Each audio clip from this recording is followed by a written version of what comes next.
SL Brown Kitchen YouTube channel එකට ඔයගොල්ලෝම සාදරයෙන් පිළිගන්නවා. අද අපි බලමු පහසුවෙන් කාබනිකව ගෙවතුගා කරන්නේ කොහොමද කියලා.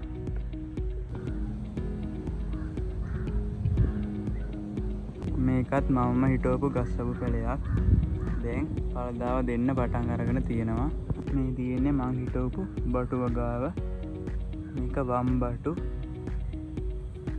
මේකෙනුත් පැල 10ක් මං හිටෙව්වා.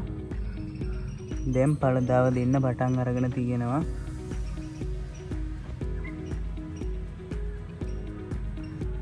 මේ චූටි කරලුත් තියෙනවා.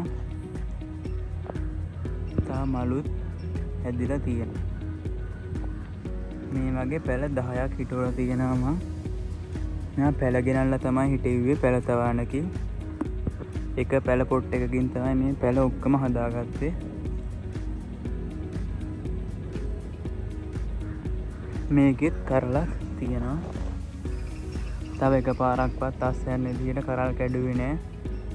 ළඟදිම බටු වගාවෙන් අස්සයන් කඩන්න පුළුවන්. හැම එකෙම මල් තියෙනවා. මේකෙත් පුංචි කරලක් තියෙනවා. මේවටම ගොම් විතරයි පාවිච්චි කරලා තියෙන්නේ. 100% කාබනිකව තමයි මම මේක කරන්නේ. මේකෙත් චූටි බඩු කරලක් තියෙනවා. කිසිම ලෙඩ රෝගයක් නැහැ. ආශක විදිහටත් කාබනික දේවල්මයි පාවිච්චි කරන්නේ. මේකෙත් තියෙනවා බටු. මෙතන පුංචි ඉඩක් තියෙන්නේ. ඒ වුණාට බටු පෙළ 10 හොඳට හැදිලා තියෙනවා.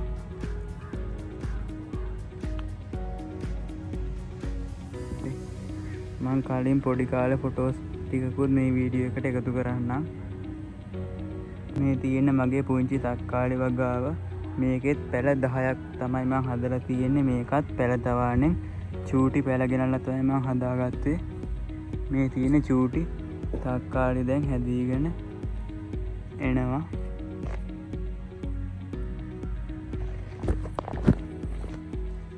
මලුත් පිපිලා තියෙනවා.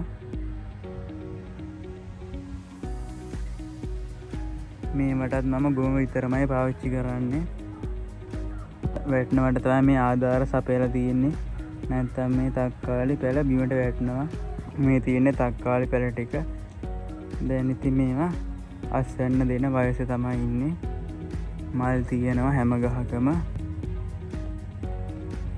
තක්කාලි ගෙඩි හැදිලා තියෙනවා. බටු වගා කරලා තියෙන තැනම තමයි මම මෑ වගා කරලා තියෙන්නේ. මේක මස් මෑ කියන ප්‍රභේදය.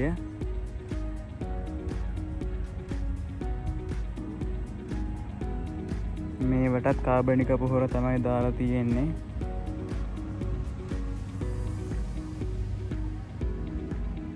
මේවට ඉපල් කපල හිටවල තමයි තියෙන්නේ.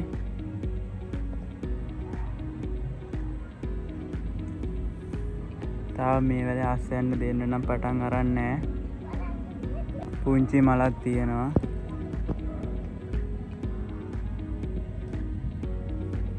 පුංචි කරලකුත් හැදිලා තියෙනවා.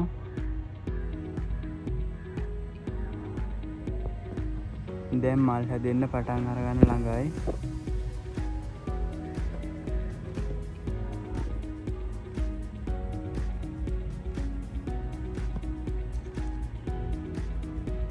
එතකොට මේ තියෙන්නේ පුංචි ඇද්දල බණ්ඩක් වගාව.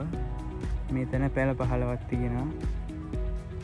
මේවත් නම් බීජ කඩෙන් මිලදී අරගෙන තමයි හිටෙව්වේ. තාම මෙයා පුංචි. මේවටත් ගොම විතරයි පාවිච්චි කරන්නේ මම පොහොර විදිහට.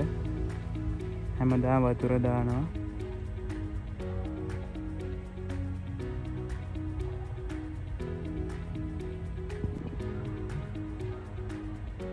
තවත් මං වැටකොළු පතෝල නිවිති හිටවලා තියෙනවා වෙනම තැනක.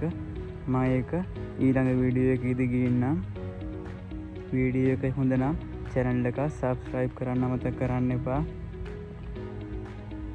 ඕගොල්ලොත් පුංචියට හරි මේ වගේ ගෙවත්තක් කාබනික ගෙවත්තක් හදාගන්න. එතකොට වස විසින් තොර ආහාරයක් අපේ ආහාර වේලට එක් කරගන්න පුළුවන්.